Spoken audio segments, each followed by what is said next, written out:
Hello everyone, this is Bob and Threadbare, and welcome back to BioShock Infinite. Looks like we're heading into the Hall of Heroes this time.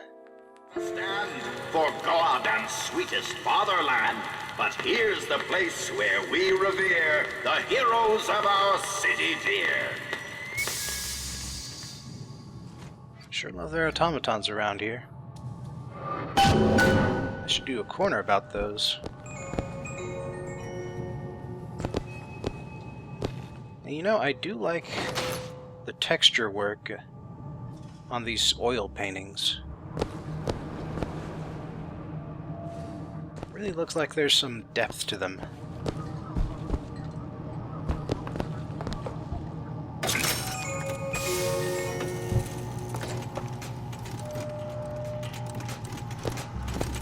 Let's see.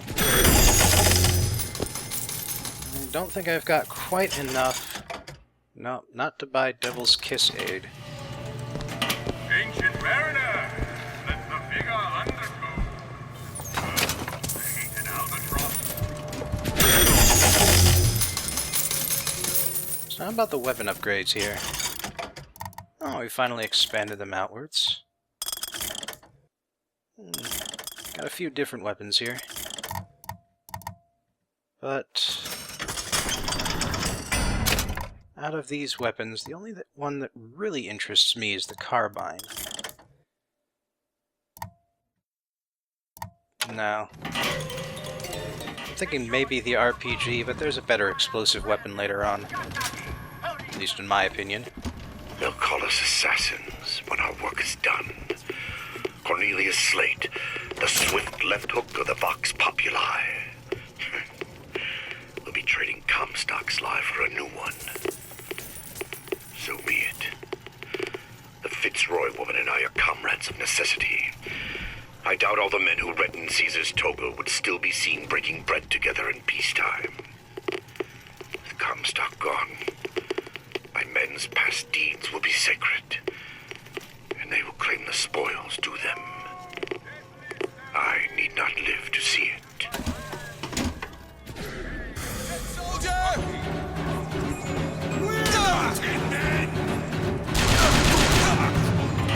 Do you really think massacring a bunch of civilians is going to make you more honorable in the eyes of the people? Does not seem like that's going to be the case.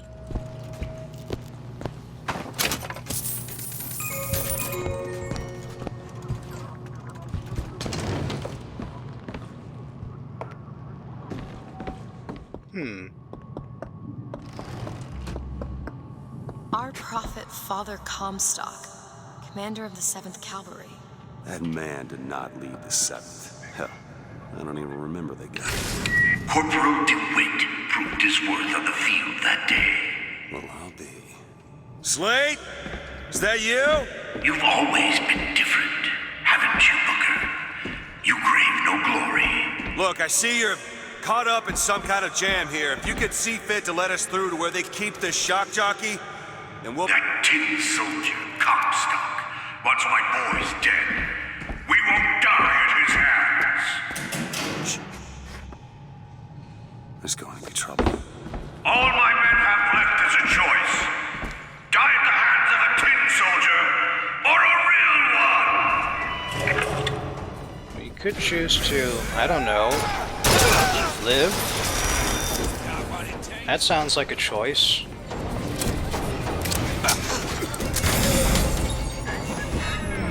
I mean, you know, a good way to tell your story is to, you know, tell your story, not just murder the people who tell it wrong. You see, you're a killer, Booker. Like it or not. Just give us the shock jockey. If you want the vigor, Booker, you will give my men a soldier's death. They wait for you in Wounded Knee in Peking.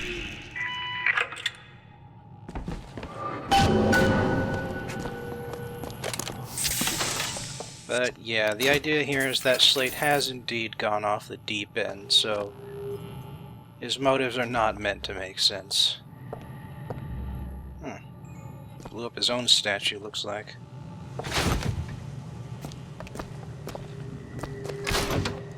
Guess he wants no part in the historical revisionism.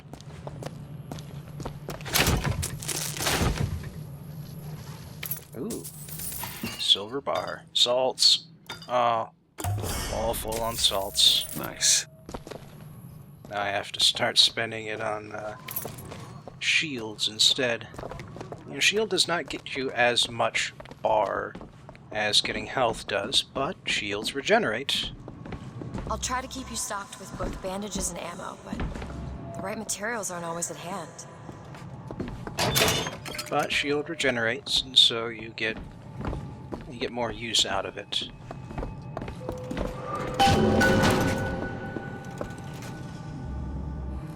Ah, timeline. This is actually just sort of repeated on 3 sides of this giant cylinder. Well, it tells you about the order in which things happened. Comstock is born, Battle of Wounded Knee, City of Columbia, the Lamb is born, Mother dies, Peking happens at some point. But anyway, we'll be going to Wounded Knee first. The Tin Soldier is taking credit for the deeds of the real ones. Now your companion, young lady, he wrapped himself in glory on December 29, 1890. What does he mean? You don't want to know. This is advanced technology for back in the day.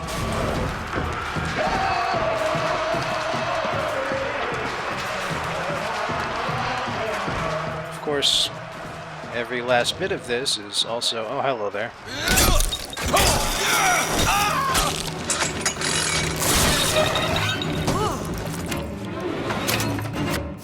Every last bit of this area is as much historical revisionism as Comstock saying he was commander of the 7th. Huh. Ah, scalping. You know something funny about scalping? Europeans introduced the practice to Native Americans. It's something they would do back in Europe to keep track of bandit kills.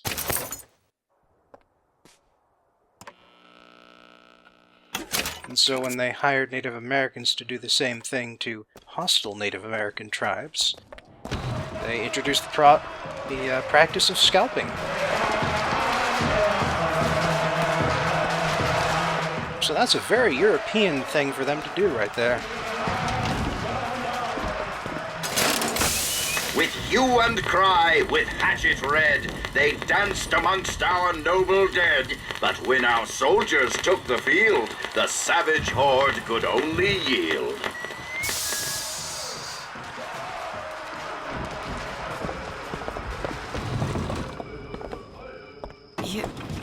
You were there. At Wounded Knee. I can see it in your face. Tell her, Booker!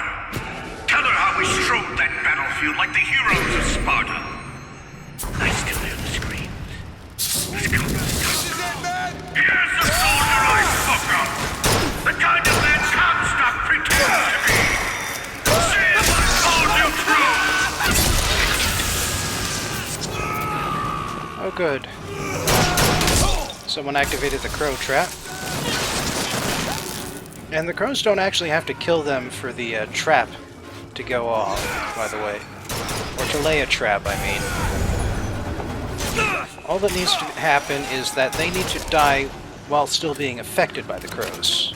Like that guy there. I shot him, alright? I punched him in the face. And that's how he died.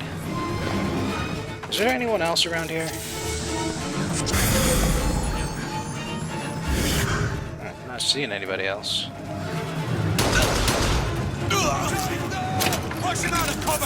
Ah, there's another wave coming. Ah, there, see? Crow trap. Right there.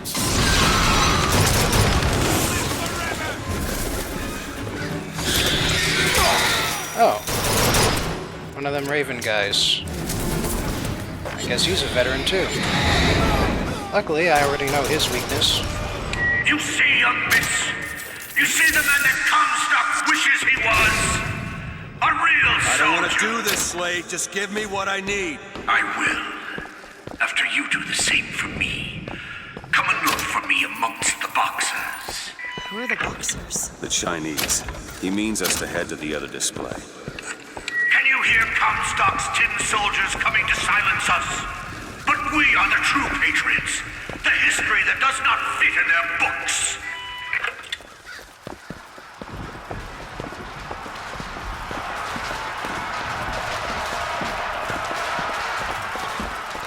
I'm really hoping that not all the veterans of foreign wars are involved in this. Because that would just be depressing. Yeah, I didn't hit these guys yet. Oh, hello.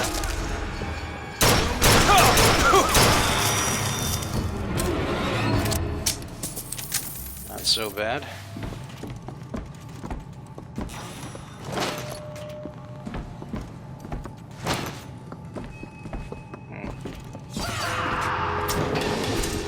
Oh, lovely. What is this? It's the Boxer Rebellion. What happened there? In Peking, it was my hand that put the city to the torch. Of course, that's not how Comstock tells it. Gotta love how they're all yellow, too.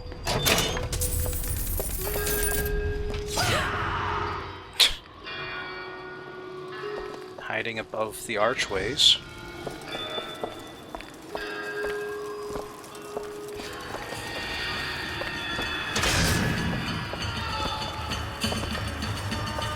Chopping off heads. You know, they were called the Boxers because there were a bunch of those unarmed martial artists. Ah, shit. So the idea that they were pretty much anything aside from poor and starving and unarmed is kind of untrue.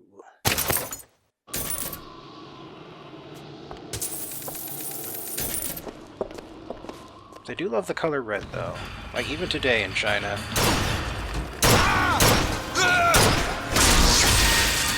Red is considered to be a lucky color in Chinese culture.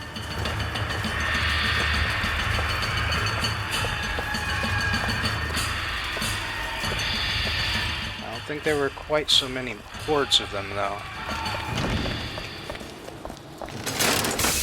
'Twas yellow skin and slanted eyes that did betray us with their lies, until they crossed the righteous path of our prophet's holy wrath.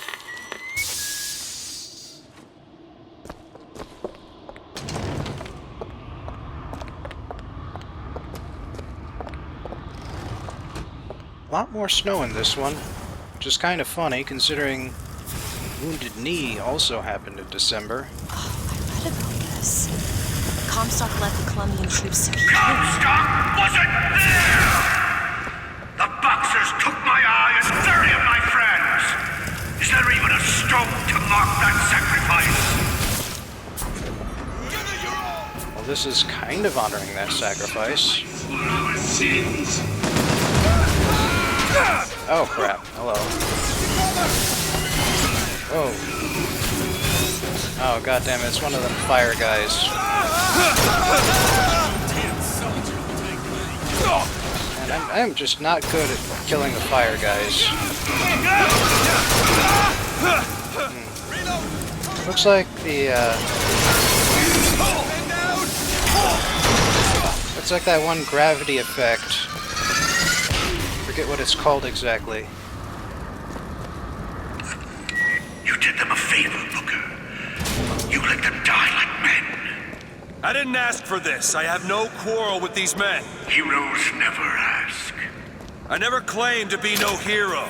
Then what are you? If you take away all the parts of Booker DeWitt you tried to erase, what's left? Come back to the rotunda. It's almost over.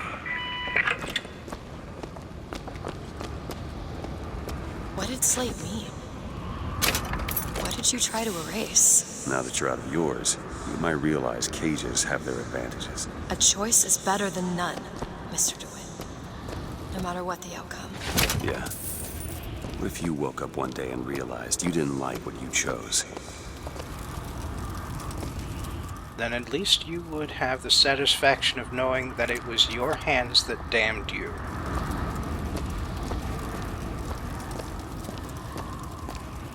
Sorry, anyway. So that, the Mustang power, I forget what it's called. So far we've proven that it's effective against the fire guys, but it does not seem to be their weakness.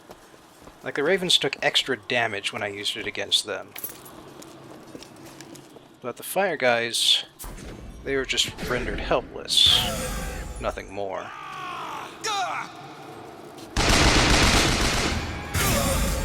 Well, I don't have anything! got my ally killed this time. Ammo! Take it! Yay!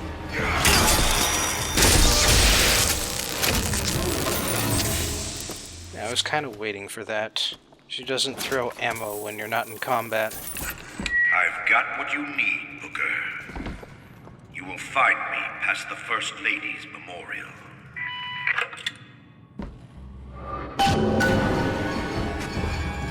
Uh-oh. Oh, hello. Didn't expect you to be coming right out the door like that.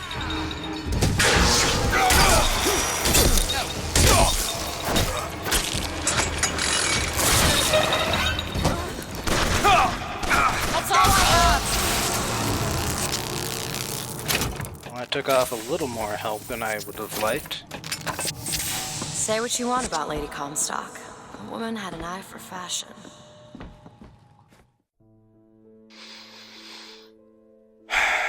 Oh boy.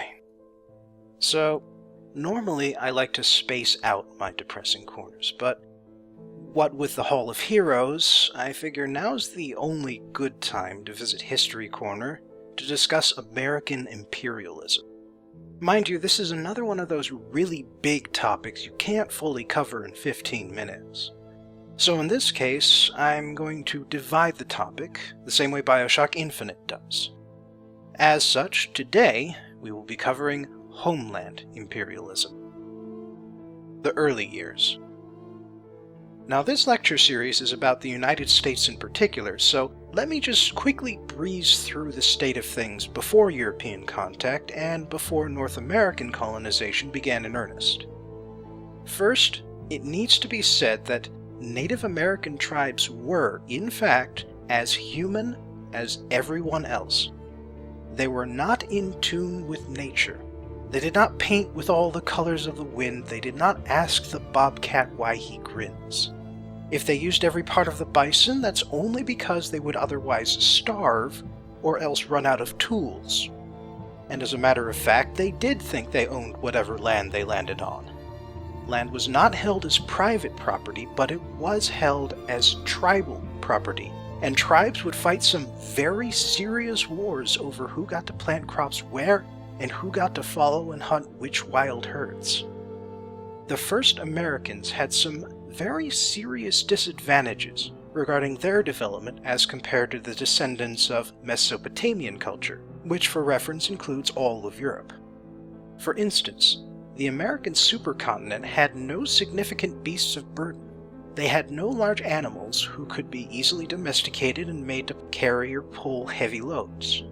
They did have alpacas and llamas in South America, but that's not quite at the same level as a good horse or an ox. There's evidence to suggest that horses were once American natives, based on the unparalleled way they integrated into the ecosystem. But instead of taming them, the first human settlers killed and ate them. All of them. Now, perhaps eventually the Great Plains natives could have turned bison into a sort of American cattle, but they just didn't have enough time to figure it out before we showed up. And that was their second biggest disadvantage: time. Around 11,000 years ago, when Fertile Crescent cultures were beginning to settle down and to formalize food gathering into agriculture, early American tribes were still spreading throughout the two continents. There was neither desire nor need to settle down. Not when they could just simply pull stakes and move when things got rough. As such, it was only much later that Americans would develop sedentary civilizations and all that slow but steady technological progress that comes with it. Still, they had dogs, they had turkeys, and eventually they had corn and potatoes, which have amazing properties when stacked against Old World crops. And on top of that, the technological difference between Spain and Azteca wasn't all that great back in 1492. The Spanish had horses and guns, true, and they used them to instill some powerful shock and awe among the Aztecs and the Incans. But that sort of trick only works once, maybe twice, and it takes more than 2 opportunities to conquer an empire. The Mesoamericans probably could have given the Spaniards a real run for their money, but there was this little problem called smallpox. Europeans did not conquer the Americas. European diseases conquered the Americas, and the European peoples simply moved in to pick up the pieces. I would call it the single biggest genocide in world history, but that would imply the death toll was intentional. Aside from maybe a couple isolated incidents, infecting Native Americans has never been the policy of any colonial power. As it stands, it is very likely the worst natural disaster in human history. Remember how the Black Death killed roughly 1/3 of Europe? Most American tribes would have considered themselves lucky if only 33% of them died. It's impossible to know the death toll which followed first contact, especially since the epidemic spread faster than European explorers, plus nobody was keeping a census in any case. But the point is, those wild open spaces the Europeans found when they first explored the Great Lakes and the American South, they didn't start out as wild and open. Well, I mean, they did start out like that, but there were a lot more indigenous settlements before smallpox and cholera showed up. So, moving on to North American natives. I remember a joke made at their expense regarding how they trade away valuable land for simple beads. But the thing is, those beads were currency among the tribes around New England. It was called wampum. Laughing at natives for taking beads for land is a lot like laughing at Europeans for taking bits of metal and paper for cows and wheat. Or to get more modern, it's like laughing at grocery stores for taking the idea of a number, which doesn't actually mean anything on its own, in exchange for food and toilet paper. Then there's this other misconception that Native Americans used hatchets and bows rather than guns. You saw from the video that this one goes way back in popular culture. But actually, American tribes loved guns. Every group of humans loves guns. Early muskets may have been slower and less accurate than a bow, but they packed a punch, the sound was intimidating, and you didn't need as much practice to get good at using one. Fact is, most Indian wars were fought with guns on both sides. And if they used bows at times, it's because bows still had some advantages until rifling showed up. In fact, early European traders would demonstrate their guns by slaughtering a tribe's enemies during a battle. And after that, the economy they set up was basically animal pelts in exchange for guns and alcohol.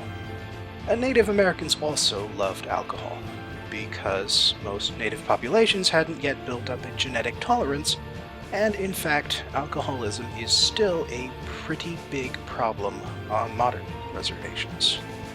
That and the crippling poverty. American tribes also weren't fools when it came to treaties and politics, although they were frequently backstabbing assholes. There really were a number of treaties that sold land for a pittance, but the trick is that the tribe doing the selling was not the tribe that actually owned the land, but rather that tribe's enemies. So the first tribe gets paid to sit back and laugh as their enemies get shafted. The second tribe gets run off without knowing what the hell just happened. And the Europeans ignore any complaints they hear along the way because all they really wanted was the excuse. Later on, native tribes signed treaties with more reasonable terms, but because racism, because by this point the power difference was too great to overcome, the tribes would still get screwed, because the United States simply chose to ignore their end of the bargain. Even later, things got to the point where the U.S. Bureau of Indian Affairs would manipulate tribal governments, specifically to force them into signing unfair treaties. And yet their agents would still refuse to honor the few concessions they gave to themselves. Specific examples. As you might imagine, there are a lot of instances of mistreatment, conflict, and exploitation in a story that stretches over 400 years and 3.5 million square miles. So in the interest of brevity, I'm going to limit myself to a few notable incidents. The Cherokee are a particularly famous Native American people thanks to what they accomplished and what happened to them. Originally, they occupied a landlocked region in northern Georgia and western South Carolina, just west of the Appalachians. They share an unfortunately common history with a lot of other native tribes. They started out as a regional power, as a force to be reckoned with by other tribes and by European settlers, and they were an ally worth considering in European wars. But thanks to repeated smallpox epidemics and relentless incursions by colonists, their power slowly withered away. Still, they accomplished a great deal by the mid-19th century. The Cherokee were already living in sedentary villages and towns and practicing agriculture by the time Europeans arrived. And as contact and intermarriage with settlers deepened, the Cherokee organized their own democratically elected national government. They created their own alphabet, complete with a Cherokee language newspaper. And since they did live in antebellum American South, rich Cherokee owned their own plantations, complete with African slaves. But even this degree of integration was not enough to spare them from white settlers and prospectors who wanted their land. The Trail of Tears was the forced exile of the Cherokee and other southern and eastern tribes from their homelands to the Indian Territory, now known as Oklahoma because white settlers eventually came after that land too. In the winter of 1838 to 39, Cherokee, both rich and poor, were forced out of their homes and made to march from Georgia all the way across the Mississippi River. Thousands died from disease, starvation, and the cold. Oh yeah, and because it turns out taking Native American land wasn't enough, we eventually made the Cherokee and other native children go to boarding schools, where they were forcibly assimilated into mainstream European American culture. Couldn't so much as speak their parents' languages without getting punished. On the plus side, it got us to stop hating them quite so much for being different. But the various native cultures are still recovering from that little stunt. It does help explain the sometimes odd overlaps in native practices, though, since even they are still trying to reclaim their identity. Now, I am a Minnesotan, so I feel I should mention our own little contribution to Indian affairs. During the Civil War, there was a reservation of Dakotans in the southeast of Minnesota. The Standing Treaty stated that the federal government had to provide money and food to the Dakotans in exchange for their land. But the guys in charge of distribution decided that it would be easier to just give the federal money directly to the merchants who sold to the natives. That makes sense, right? Unsurprisingly, the merchants kept the money and gave the Native Americans much less food than what it would have bought. And in fact, it was much less than what they needed to avoid starving. When this was brought to the traders' attention, their representative, Andrew Jackson Myrick, reportedly said, "So far as I am concerned, if they are hungry, let them eat grass or their own dung."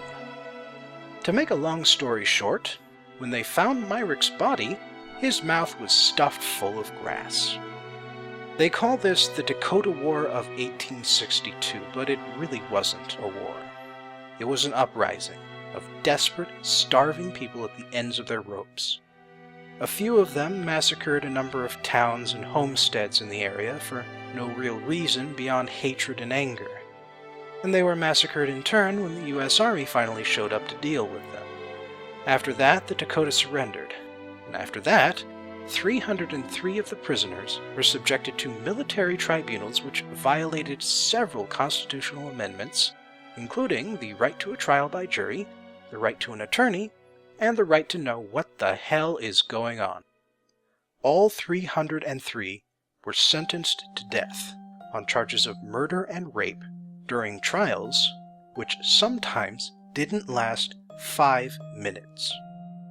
Before long, the whole mess with the trials came to President Lincoln's attention, and he noted that executing 303 people for being desperate and starving is fucking absurd, and so he pardoned all but the 38 individuals who were known to have killed and raped civilians. Even so, the hanging of 38 Dakotans in Mankato, Minnesota, remains the largest mass execution in United States history. Gotta love that famous Minnesotan hospitality. Finally, since it's highlighted in BioShock Infinite, I figure I'll describe Wounded Knee. And just as a little preview, I feel I should point out that what was once called the Battle of Wounded Knee is now more accurately referred to as the Wounded Knee Massacre. By 1890, there were very few native peoples remaining who hadn't been utterly crushed under the weight of the U.S. government. The Lakota people of the Northern Plains, relatives of the Dakota people, were just barely hanging on at this point.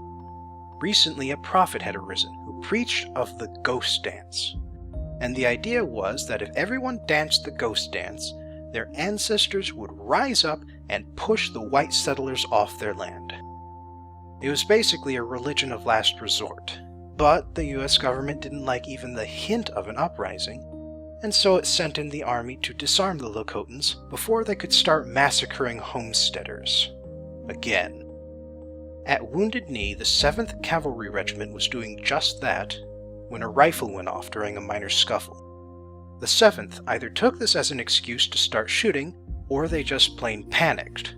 And although the Lakotans eventually began shooting back, they knew there was no way in hell they would win, and so they started running instead. But the 7th didn't stop shooting, and they went on to slaughter unarmed men, women, and children. By the end, between 300 to 400 Lakotans were dead. In exchange, the 7th lost 25 men, most due to friendly fire, thanks to the chaos and to indiscriminate machine gun fire. And now, here's the weird part. For massacring hundreds of Lakotans who didn't have a snowball's chance in hell of fighting back, the army awarded 20 Medals of Honor to the participants. Now, if you aren't aware, that is the highest military award available to U.S. soldiers. Now, mind you, they were easier to get prior to 1897 when the Secretary of War clamped down on folks handing Medals of Honor out like candy, but 20 for a massacre, even at that point, was still goddamn ridiculous. Recipients were cited for things as vague as extraordinary gallantry, distinguished gallantry, and distinguished bravery.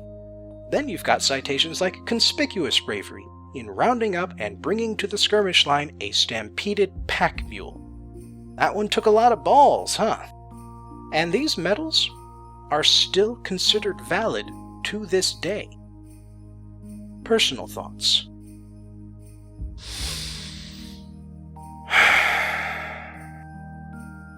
Thanks for joining me again in History Corner, and I hope you've got the stomach to come back next week.